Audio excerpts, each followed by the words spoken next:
Nak tahu bila result matrikulasi untuk pelajar SPM 2024 keluar?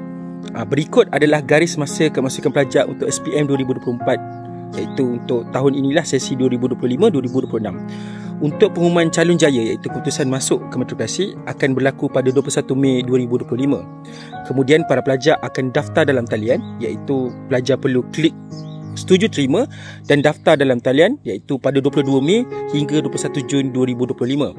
Bagi pelajar yang ingin merayu untuk pertukaran, iaitu anda perlu buat di antara tarikh 22 hingga 24 Mei 2025, dan untuk rayuan kemasukan para pelajar mestilah membuat rayuan tersebut pada 21 Mei hingga 21 Jun 2025. Dan tarikh untuk pelajar masuk ke matrikulasi pada tahun ini adalah pada 22, 23 dan 24 Jun 2025. Ini bergantung kepada kolej dan lokasi anda ditempatkan.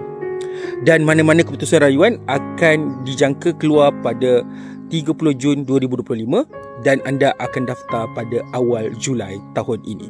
Okey, semoga maklumat ini membantu anda semua. Sekian daripada saya. Assalamualaikum warahmatullahi wabarakatuh dan salam sejahtera.